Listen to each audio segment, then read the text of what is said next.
Ketahanan pangan kawasan Asia Tenggara atau ASEAN, termasuk Indonesia, tengah mengalami gangguan akibat kemunculan fenomena El Nino yang membuat curah hujan lebih rendah. Merespon hal tersebut, pemerintah tidak tinggal diam. Sejumlah strategi pun disiapkan, utamanya untuk memenuhi kebutuhan pangan. Kendati demikian, sejumlah langkah jitu pemerintah dalam mengendalikan dampak fluktuasi harga pangan akibat El Nino disinyalir belum banyak diketahui masyarakat. Pemerintah terus menggencarkan berbagai kebijakan dan strategi, serta mencegah penimbunan stok pangan, agar stabilitas harga pangan dapat terus terjaga.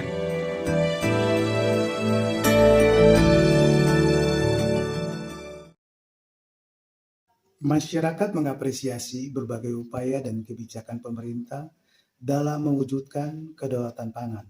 Salah satunya di wilayah Papua.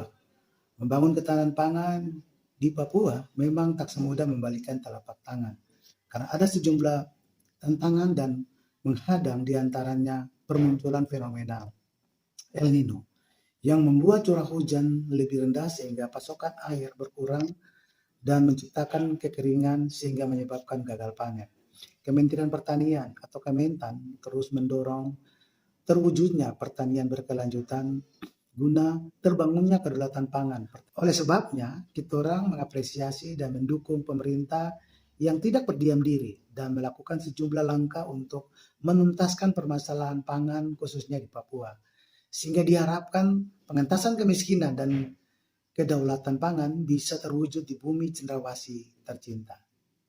Selamat malam Bapak Kudori, terima kasih atas waktunya. Kita akan membahas tentang ketahanan dan kedaulatan pangan, Pak. Nah, seperti yang kita tahu Pak, bahwa Indonesia ini pada dasarnya swasembadanya mungkin sudah mencapai 100%. Namun terdapat beberapa tantangan yang dihadapi oleh Indonesia. Misalnya ada perubahan iklim global, yang kita tahu sekarang ada El Nino, ada pandemi COVID-19, dan sekarang juga ada peperangan baru yaitu Palestina dan juga Israel, Pak. Bagaimana pendapat Bapak mengenai kebijakan pemerintah Indonesia terkait dengan tantangan multidimensi yang dihadapi oleh Indonesia terkait dengan kedaulatan pangan saat ini, Pak? Kalau kita ikuti sejak COVID pemerintah cukup intens untuk fokus kepada masyarakat yang miskin dan masyarakat yang rentan lewat berbagai bansos, lewat berbagai jaring pengaman sosial, termasuk yang dilakukan oleh pemerintah sejak tahun lalu. Sejak tahun lalu ketika harga beras itu tinggi, pemerintah melakukan operasi pasar, juga ada bantuan sosial dan seterusnya. Yang itu juga diteruskan di tahun ini ya. Tahun ini misalnya kalau kita tengok agak ke belakang, pemerintah membagikan bantuan sosial beras itu sejak Maret, April, Mei ya. Karena baru ini penyalurannya baru selesai di bulan Juni. Ketika ada bantuan sosial beras, harga relatif terkendali. Kalau kita tengok harga beras di April, Mei, Juni gitu, itu relatif flat ya, relatif datar gitu. Ada kenaikan tapi nggak besar. Dan bahkan di bulan saya lupa Mei atau Juni gitu ya, itu sumbangan beras terhadap inflasi itu kecil, bahkan jadi penyumbang deflasi. Memang berikutnya ketika bantuan sosial beras itu tidak lagi diberikan di Juli Agustus, itu harga tinggi lagi. Nah, kemudian pemerintah memberikan di September sampai akhir tahun, dan yang sudah disampaikan oleh Presiden itu akan diperpanjang sampai bulan Juni tahun depan. Jadi ini antara lain yang dilakukan pemerintah untuk memastikan bahwa masyarakat miskin, masyarakat yang rentan, masyarakat yang daya belinya terbatas itu tetap punya akses yang memadai. Nah, pemerintah concern untuk menjaga daya beli masyarakat miskin, masyarakat rentan supaya daya belinya tidak terganggu. Karena kalau kita cek dalam garis kemiskinan ya, garis kemiskinan itu disusun oleh dua komponen. Pertama garis kemiskinan makanan, yang kedua garis kemiskinan non makanan. Peran garis kemiskinan makanan itu kira-kira 74%, sangat-sangat besar.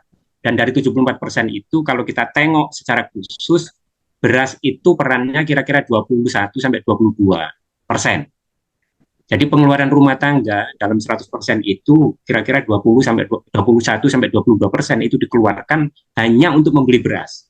Ketika harga beras tinggi, itu daya beli mereka pasti akan terganggu. Bahkan orang yang hanya beberapa jengkal di atas garis kemiskinan itu bisa jatuh miskin. Makanya pemerintah bisa kita pahami sangat concern terhadap konsumsi beras masyarakat itu supaya tidak terganggu dan terjaga dengan baik aksesnya. Masalahnya sekarang produksi beras kita itu tidak baik-baik saja. Kalau kita ikuti data BPS yang terakhir, produksi tahun ini itu diperkirakan hanya surplus tahunan 280.000 ton. Itu kira-kira setara konsumsi 3 hari. Sangat-sangat kecil, nggak ada artinya. Tahun lalu surplus itu masih 1,3 juta ton. Tahun 2018 surplusnya 4,7 juta ton. Jadi terus turun. Nah, makanya pemerintah sejak tahun lalu untuk mengamankan cadangan beras pemerintah supaya pemerintah punya instrumen yang memadai ketika terjadi kegagalan di pasar, pemerintah melakukan impor. Karena dengan harga gabah dan beras yang tinggi, Bulog tidak mungkin melakukan penyerapan dan bersaing dengan pelaku lain di pasar. Kalau itu dilakukan, harga gabah maupun beras itu potensial untuk naik tinggi. Nah, masalahnya, impor juga tidak mudah. Tanda-tandanya sudah terlihat sejak tahun lalu. Di akhir tahun lalu, Bulog itu ditugaskan untuk mengimpor 0,5 juta ton beras. Tapi sampai akhir tahun yang terrealisasi hanya 200.000 ton. 300.000 ton carry over tahun ini. Nah, kalau kita hitung sejak awal tahun sampai terakhir pemerintah mengeluarkan tambahan impor 1,5 juta ton, kuota impor yang diberikan kepada Bulog itu sudah sangat-sangat besar. Tahun ini berarti kira-kira kalau ditambah yang carry over 300.000 ton tadi, 3,8 juta ton. Sangat-sangat besar. Sangat-sangat besar. Hanya pada tahun-tahun tertentu saja kita melakukan impor beras cukup besar. Dan itu biasanya menjelang pemilu. Yang Bapak sebutkan sebelumnya tadi, di bulan Maret, April, Mei, itu sudah ada bantuan dari pemerintah untuk ekonomi bawah, Pak. Nah, pertanyaan selanjutnya, Pak, bagaimana untuk menjaga daya beli masyarakat yang ekonomi menengah, Pak? Kalau kita lihat programnya pemerintah, itu nggak ada yang menyasar ke sana, ya. Berbagai bantuan sosial, jaring pengaman sosial, macam-macam, ada banyak itu. Itu sasarannya adalah kelompok miskin dan kelompok rentan. Itu yang ada di desil 1, 2, 3, 4. Yang terbesar sih 1 sampai 3 lah, kira-kira gitu ya. Itu konsentrasi ke sana, dan itu bisa menerima 2-3 program gitu. Misalnya pemerintah menambah BLT gitu ya, BLT 200.000 per bulan. Itu sasarannya juga mereka-mereka. Bantuan sosial beras yang diberikan 3 bulan, Maret, April, Mei, terus disambung September sampai Juni tahun depan, itu juga mereka gitu. Ada program yang namanya PKH, program Keluarga Harapan. Ada yang namanya bantuan pangan non tunai, BPNT ya. Yang itu semua sebetulnya sasarannya kepada mereka. Nah, memang sepertinya pemerintah perlu ya untuk memikirkan kelompok yang beberapa jengkal di atas garis kemiskinan itu, yang potensial untuk jatuh miskin dan terganggu daya belinya ketika harga pangan, terutama beras, itu tidak terkendali. Kalau itu terjadi bersamaan, kenaikan harga yang terjadi bersamaan, termasuk beras, itu akan sangat berat buat rakyat miskin. Jadi menurut saya pemerintah penting untuk memikirkan kelompok menengah yang terutama yang hanya beberapa jengkal ya di atas garis kemiskinan. Tapi karena mereka tidak masuk kategori miskin, tidak menjadi sasaran berbagai program tadi itu. Nah, bagaimana cara kita mendorong misalnya generasi muda supaya lebih concern tentang masalah kedaulatan pangan dan lebih peduli terhadap sektor pertanian di Indonesia, Pak? Ya, 2 hal itu tadi penting untuk dipastikan gitu.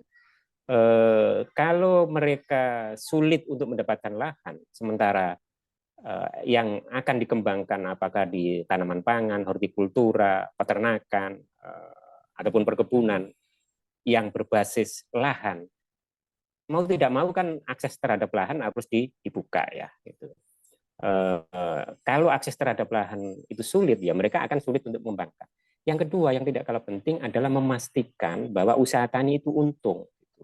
Nah, ketika mereka sudah paham pasar, biasanya pelan-pelan akan masuk ke hulu, masuk ke sektor budidaya. Tapi kalau sejak awal generasi milenial, generasi Z dan seterusnya itu masuk di hulu, kalau gagal itu pasti exit itu. Gitu. Dan peluang untuk gagal kalau mereka memulai di hulu itu sangat-sangat besar. Karena apa? Karena tadi hampir tidak ada di berbagai komoditas pangan itu yang dijamin oleh pemerintah bahwa kalau petani mengusahakan ini hasilnya bagus, pasarnya tersedia, dan dijamin untung. Nggak ada itu.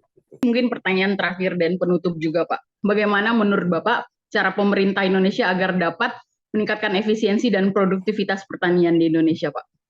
Mestinya ya, karena kita itu negara tropis ya, untuk pangan-pangan yang berbasis tropis kita tidak impor. Gitu. Untuk pangan-pangan yang subtropis yang bisa disubstitusi atau diganti oleh pangan tropis, mestinya kita itu juga tidak impor. Impor gandum kita ya, terigu itu setahun kira-kira 11-12 juta ton, sangat-sangat besar. Itu lebih dari sepertiga kebutuhan konsumsi beras dalam setahun. Kalau itu bisa kita substitusi sepertiga atau bahkan separuh saja gitu ya, itu luar biasa efisiensinya, luar biasa penghematan devisanya. Apa kandidatnya? Banyak sekali, dan sebetulnya di riset di pasar pun produk-produk itu ada, tapi ya kecil-kecil gitu, kecil-kecil. Nah, menurut saya pemerintah supaya ini menjadi produk yang mainstream, produk yang betul-betul ada di pasar, produk yang disukai masyarakat, produk yang diadopsi oleh industri, ya negara harus hadir supaya komoditas-komoditas pangan berbasis tropis itu kita menjadi tuan di rumah sendiri gitu. Untuk beberapa komoditas yang memang kita tidak bisa menghasilkan sendiri, ya mau tidak mau ya memang harus impor. Nah, menurut saya perlu dipilah dan dipilih lagi. Jadi untuk komoditas-komoditas yang memang kita bisa capai, kita bisa usahakan, oke, kita kejar. Tapi untuk komoditas-komoditas yang memang karena kita tidak mungkin untuk bersaing dengan kompetitor, misalnya bawang putih tadi itu, produktivitas bawang putih Cina itu 3-4 kali lipat dari kita. Apakah kita bisa mengejar itu? Monggo saja kalau bisa, tapi pasti butuh waktu yang tidak pendek. Kalau pemerintah tidak bisa melakukan program-program yang konsisten dan bisa dijaga di lapangan dari tahun ke tahun, ya lebih baik menurut saya nggak usah ditargetkan swasembada, kita impor saja. Gitu. Ya, terima kasih banyak Bapak Kudori atas sharing kritisnya malam ini. Mungkin beberapa hal yang dapat saya simpulkan, itu pemerintah Indonesia harus terus memperkuat upaya untuk meningkatkan ketahanan dan kedaulatan pangan, terlebih karena Indonesia adalah negara tropis yang sangat potensial dari sektor pertanian dan perkebunan. Dan pemerintah juga perlu bersinergi, Pak. Tidak hanya pemangku kepentingan yang pusat, namun juga harus melibatkan pemerintah daerah, di mana lahan-lahan yang diupayakan itu berada di daerah-daerah yang potensial di Indonesia. Dan terakhir, pemerintah juga harus mengevaluasi kebijakan-kebijakan yang telah diterapkan untuk memastikan efektivitasnya. Terima kasih banyak Bapak atas sharing dan masukannya. Terima kasih.